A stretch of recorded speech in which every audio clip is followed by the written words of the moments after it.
හරි. ගොඩක් ළමයි වරද්දන ගනුදෙනුවක් තමයි අපි අද කතා කරන්න යන්නේ.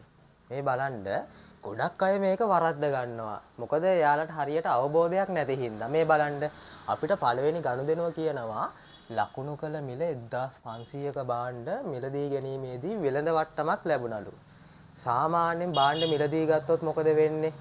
මුදල් අඩු වෙනවා, තොගේ වැඩි වෙනවා නේද? හැබැයි මෙතනදී වට්ටමක් හම්බ වෙනවනේ. මේ බලන්න. අපි මෙතනදී වැදගත් ලකුණු කළ මිලයි මේ 110ක වෙළඳ වට්ටම්.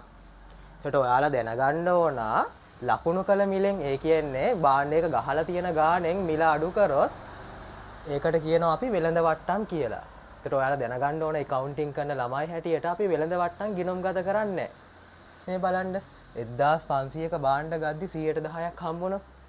1500ට 110ක් බලන්න. මේ බලන්න 1500ට 110ක් 150යි නේද? එතකොට අපි 1500ම ගෙවන්න ඕනද මෙයාට භාණ්ඩ ගද්දී? නෑ. අපි ගෙවන්න ඕන මුදල් කීයක්ද? 1350යි. මුදල්. එතකොට ඇත්තටම ගහලා තියෙන ගාණ අඩු වෙනවා කියන්නේ භාණ්ඩ වටින්නේත් අපිට කීයද? 1350ම තමයි භාණ්ඩ වැඩි වෙන්නේ. තොගේ වැඩි වෙන්නේත් මේ ගාණම තමයි. ගොඩක් අය මෙතන වරද්දනවා අර වට්ටමත් ලද වට්ටම් හැටියට දානවා මේ වට්ටමත් වෙනම ගිණුම් ගත කරනවා. එහෙම ගිණුම් ගත කරන්නේ නැහැ වෙළඳ වට්ටම් වලදී. අපි කෙලින්ම වෙළඳ වට්ටමක් කිව්වොත් මිල අඩු කළා ඒ ගානම තමයි දාන්නේ. අපි තව ගානක් බලමු. මෙතනත් මේ ලැයිස්තුගත මිලේ කියන්නේ ලකුණු කළ මිල. ඒක පොඩ්ඩක් හයිලයිට් කරගන්න. වෙළඳ වට්ටම් ගිණුම් ගත කරන්නේ නැහැ. කෙලින්ම අඩු කරලා දාන්නේ. 1350ක භාණ්ඩ ණයට ගන්නේ. ණයට ගන්න. එතකොට මොකද වෙන්නේ?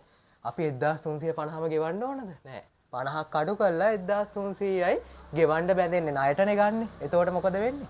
තොගේ වැඩි වෙන්නේ 1300යි.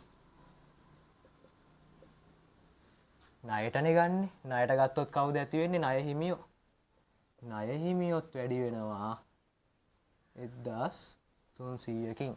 ඔයාලා මෙතනදී මතක තියාගන්න වෙළඳ වට්ටමක් කිව්ව ගමන් අපි කෙලින්ම ගාන අඩු කරලා දානවා මිසක් වට්ටම ආයේ වෙනම ගිණුම් ගත කිරීමක් වෙන්නේ නැහැ.